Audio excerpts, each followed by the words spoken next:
Olá, eu quero agradecer o convite à TV Assembleia. Quero dizer da alegria de estar participando novamente do programa Questão de Ordem,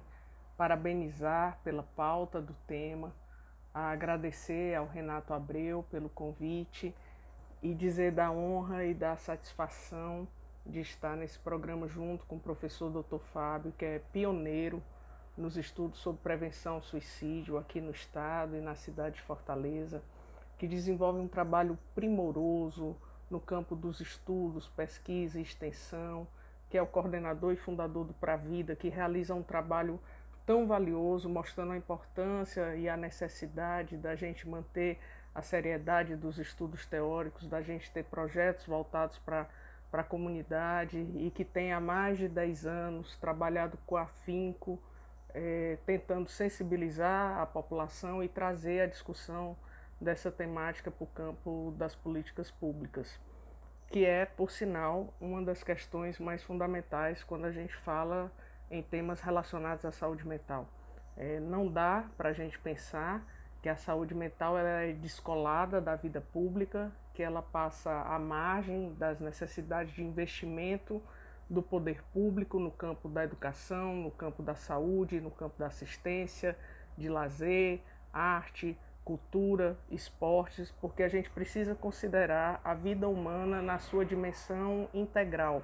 A gente precisa considerar que a vida humana, para ela poder subsistir, ela precisa ser contemplada em todos os seus processos, em todas as suas dimensões. E a gente precisa considerar que a saúde mental ela não é simplesmente uma questão única e exclusiva da saúde, né? A saúde mental ela é um dos nossos patrimônios imateriais mais valiosos, porque é ela que vai dizer da nossa capacidade de lidar com as tensões da vida, de manejar as relações internas, externas, as relações afetivas, as nossas escolhas, colocar os nossos limites, cuidar das relações profissionais, daquilo que a gente deseja, organizar as nossas funções psicológicas, a nossa linguagem, nosso pensamento, nossa atenção, nossa memória, a capacidade da gente amar, a capacidade da gente se importar com o outro, a compreensão do mundo interno, do mundo externo e a forma como nós vamos lidar com as nossas dores, com as nossas emoções, com os nossos desafios e que saídas vamos encontrar para os momentos difíceis da vida. Eu tenho trabalhado enquanto professora da Universidade Estadual do Ceará, coordenadora do NUSCA, né, que é um projeto de extensão do curso de Psicologia, Núcleo de Estudos e Pesquisas e Intervenções sobre a Saúde da Criança e do Adolescente, e há mais de 10 anos que vinha realizando estudos sobre a questão da saúde mental, especificamente na adolescência, e enfaticamente com a questão da prevenção do suicídio. E quando eu fui fazer o doutorado, né, um doutorado em psicologia clínica na Espanha, eu queria desenvolver tecnologia social, construir algo que fosse possível de ajudar a reduzir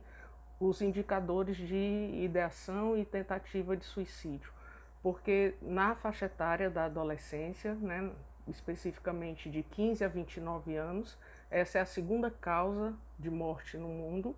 e tem impactado, né, seriamente a vida e a possibilidade de obtenção de desenvolvimento de uma série de adolescentes.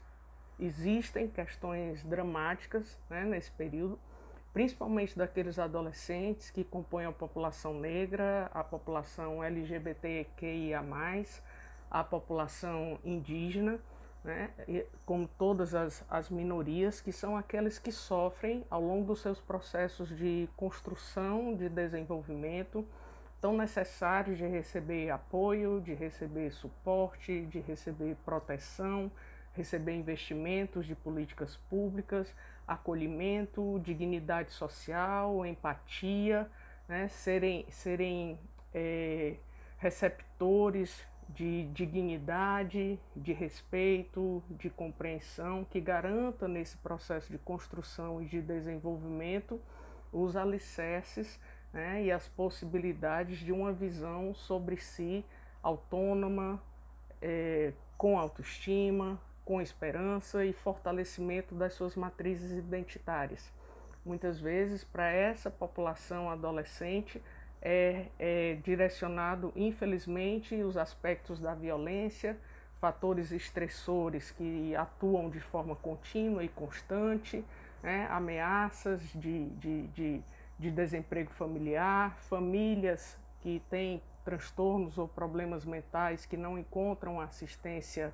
adequada, são adolescentes muitas vezes submetidos a situações de violência sexual, de presença de violência doméstica, adolescentes que passam boa parte da sua vida em um território marcado pela violência e pela desproteção das políticas públicas e que, enquanto seres em desenvolvimento, isso vai comprometendo o desenvolvimento de funções psicológicas tão necessárias para a gente compor a nossa saúde mental, que tem a ver com a organização da nossa linguagem, do pensamento, da atenção, da memória, da nossa criatividade, da capacidade da gente de lidar com o nosso universo emocional, de estabelecer relações, de conseguir ter um projeto de vida, de se sentir digno e respeitado de uma existência.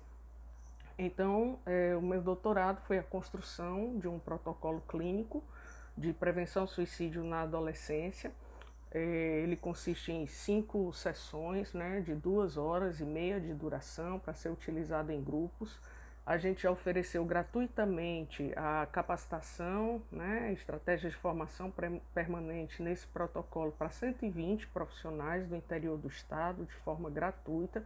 Lembrando que não existe uma solução mágica para a gente trabalhar a questão da prevenção do suicídio, ele precisa de todo, é um problema complexo, multicausal, precisa de ações intersetoriais, de assistência, de renda, de cultura, de educação, de saúde, de ações integradas, de equipe multiprofissional, que a rede de atenção psicossocial ela funcione de uma forma integrada aos demais equipamentos, que a gente tenha uma rede qualificada, com estrutura, de fácil acesso para as pessoas, e a gente quis dar uma pequena contribuição de uma tecnologia social que foi avaliada, testada segundo os mesmos rigores e protocolos, é um ensaio aleatorizado controlado. Para quem não entende de metodologia de pesquisa, ele tem a mesma robustez que é utilizada para a produção de uma vacina, por exemplo, então é uma garantia de que ele realmente funciona e é um programa que ele reduz, né, indicadores de ideação suicida, de conduta suicida, aumenta a autoestima, aumenta a esperança, porque ele trabalha com elementos que são fundamentais para potencializar o cuidado, que são os vínculos, que é a questão da autoestima, que é a esperança, que são estratégias criativas para a resolução de problemas e a busca de ajuda. Então, há 3 anos, nós integramos o programa Vidas Preservadas, uma iniciativa brilhante do Ministério Público do Estado do Ceará, que congrega uma série de instituições, setores, organizações da sociedade civil, universidades, e que realizamos intervenções, estudos e pesquisas e projetos em diversos campos. Então, tenho, né, ficado como uma das responsáveis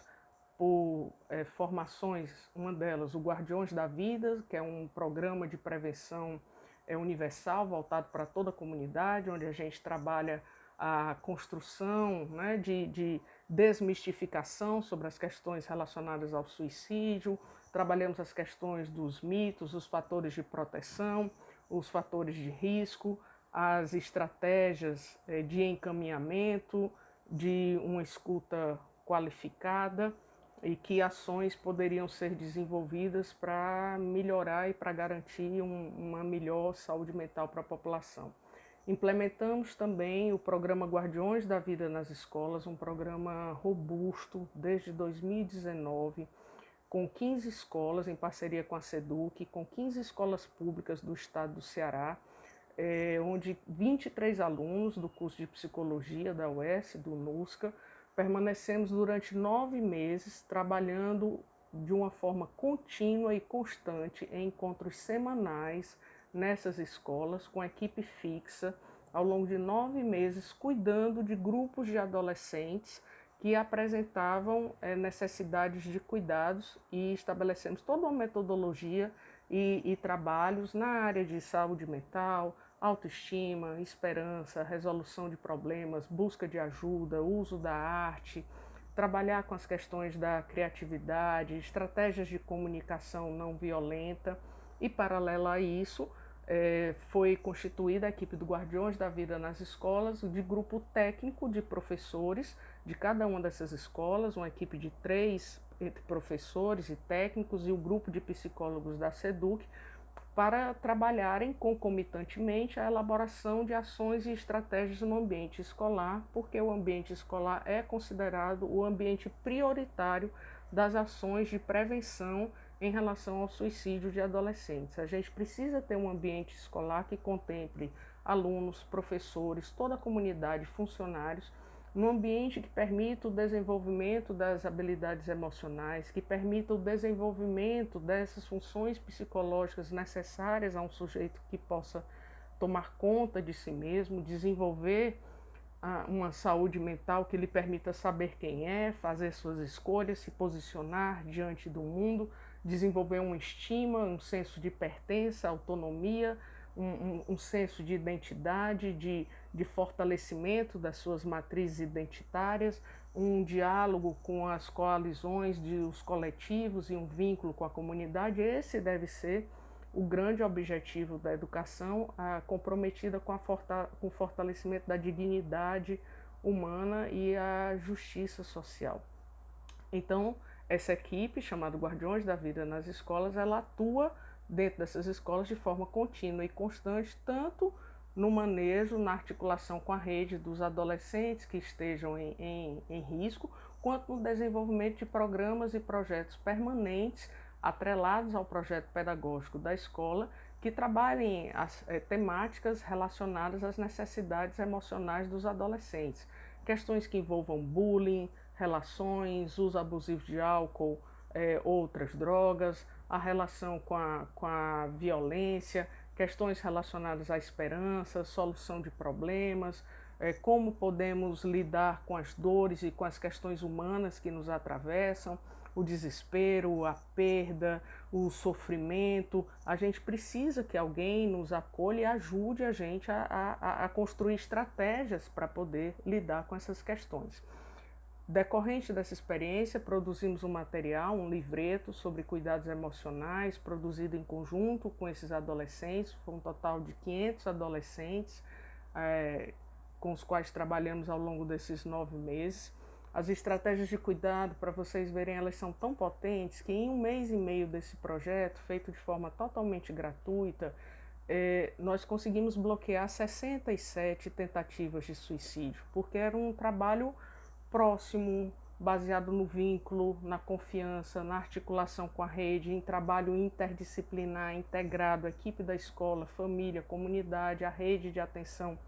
psicossocial e a rede de assistência, que apontam um dos caminhos tão necessários para a gente poder desenvolver ações nesse sentido.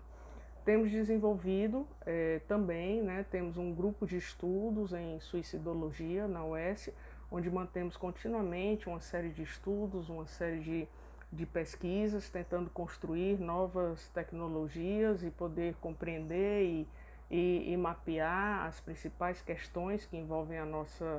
nossa cidade. Mas eu gostaria de deixar aqui um apelo e um alerta. A Organização Mundial de Saúde, ela aponta que 50% dos transtornos mentais começam na adolescência. Isso não é à toa, é um período de desenvolvimento muito crítico, que necessita do suporte das políticas públicas, que necessita do suporte da família, que necessita do suporte dos amigos, que necessita do suporte dos vínculos íntimos, que necessita do suporte da cidade. E a gente precisa refletir urgentemente qual é o nosso olhar para nossas crianças e nossos adolescentes. Em que medida nós realmente fortalecemos uma cidade e uma dinâmica de relações que acolha, que respeite a diversidade, que acredita no desenvolvimento humano e oferece todos os recursos possíveis para manter vivas a esperança, para manter viva a dignidade, a possibilidade do sonho, que oferece acesso a serviços quando são necessários, serviços de saúde, de educação e de assistência disponíveis para toda a população, que as famílias pensem com carinho e com cuidado nos olhares que precisam desenvolver em relação aos seus filhos. As pessoas precisam de cuidado, precisam de bons vínculos, vínculos profundos, vínculos que permitam a aceitação, que permitam que as pessoas desenvolvam-se como elas podem ser aceitas do jeito que elas são, que elas se sintam confortáveis para pedir ajuda, que a gente cuide para a não existência de violência no ambiente doméstico, que fiquemos atentos para denunciar os casos de violência sexual, que seja importante que a família, quando identifique um adolescente em risco com alteração de comportamento, dificuldade de dormir, irritabilidade, choro fácil, perda de interesse pelas coisas que costumava manter, um isolamento, ganho ou perda de peso sem estar fazendo regime, dificuldade de sono, expressão de sentimentos de desesperança, de falta de perspectiva, frases como eu sou um estorvo, eu não sirvo para nada, era melhor se eu não existisse, que levem esses pedidos de ajuda a sério, que escutem o adolescente sem julgamento, sem culpabilização, sem estabelecer exigências impossíveis de perfeição, sem ênfase numa existência baseada na culpa ou de quererem que os filhos se adequem a um modelo de idealização proposto pelos pais que muitas vezes não vai caber no modelo existencial deles, e que possam buscar ajuda especializada para poder cuidar dos seus filhos. E aos adolescentes que estejam me ouvindo, eu ressalto a importância de pedir ajuda. Ser frágil, ter dores, ter angústias, estar passando por um momento mais difícil na vida, não é fraqueza, não é covardia, faz parte da experiência humana, como faz parte da experiência humana necessitar de ajuda, precisarmos uns dos outros, poder pedir ajuda para acolher e para aprendermos a cuidar das nossas dores. As dores fazem parte da existência humana, mas se elas forem vividas de forma contínua, de forma avassaladora, elas podem minar a nossa saúde, o nosso bem-estar. Dores decorrentes de perdas, dores decorrentes de lutos mal elaborados, de experiências emocionais que não puderam ser validadas, de violências sofridas que não puderam receber os cuidados adequados. Então procure ajuda, peça ajuda, diga que precisa, né, de suporte nesse momento, e a gente precisa ter os canais adequados de amigos, de família, de vizinho, de professor, de profissionais de saúde receptivos para acolher, para levar a sério esses pedidos de ajuda e para oferecer uma proposta de trabalho, né, um projeto terapêutico singular, contínuo, constante, que garanta a dimensão da autonomia e a participação desse usuário enquanto parte integrante das necessidades de cuidados que precisa receber. Porque a vida pode ser muito difícil, mas quando a gente recebe os cuidados adequados, ela se torna mais possível da gente poder lidar com os desafios que ela apresenta. A gente sabe que os índices de suicídio eles se tornam mais potentes quando uma ideação ela é presente junto a um transtorno mental, seja esquizofrenia, transtorno bipolar, depressão. Então a gente precisa ficar atento para garantir o acesso, o cuidado e as possibilidades de intervenção adequadas. Eu desejo que a gente repense também o modelo de cidade que nós vivemos, que a gente repense a forma como nos relacionamos, que a gente construa um modelo de sociabilidade baseado na empatia, no respeito, na justiça social, que garanta realmente a legitimidade para que as pessoas se sintam acolhidas na sua diversidade e que realmente seja uma cidade onde a gente se sinta com força para viver, com amorosidade para viver, com a possibilidade de mantermos vivos os sonhos e as esperanças. Os seres humanos precisam de cuidados, nós precisamos uns dos outros, precisamos da proteção do Estado, da família e dos amores, quando muitas vezes nos tornamos incapazes ou impossibilitados de cuidarmos de nós mesmos. Para aqueles que estão nos ouvindo, eu desejo também que fiquem atentos para manter uma rotina de cuidados consigo quando isso for possível. Cuidar do corpo, né? Não é um padrão de estética nem de beleza, é cuidar de si. Né? Cuidar do corpo, cuidar dos pensamentos, cuidar das relações, cuidar das suas emoções, cuidar das escolhas, se proteger, ficar atento a si, né? Não aderir a essa rotina performática, narcisista, de produtividade, né? E ficar atento realmente à qualidade dos vínculos, ao estabelecimento de vínculos verdadeiros, profundos, complexos, onde a gente possa experimentar a beleza e a grandeza de ser aceito e que a nossa vida tem valor e que a nossa vida importa, não somente para quem nos ama, mas que a nossa vida importa para toda a humanidade. Muitíssimo obrigada, um grande abraço para vocês, mais uma vez minha admiração, meu apreço, minha reverência ao belíssimo trabalho desenvolvido pelo professor Dr. Fábio, um amigo querido, um profissional respeitadíssimo. Querido Renato, um beijo grande no seu coração, obrigada por pautar mais uma vez essa temática tão valiosa, e a vocês que nos assistem, por favor, fiquem atentos, saúde mental é questão séria, vamos nos informar para que a gente diminua o preconceito, para que a gente possa estar mais receptivo a entender que as dores e as questões humanas que nos atravessam precisam ser priorizadas, que a nossa humanidade não pode ser deixada de lado. Muito obrigada.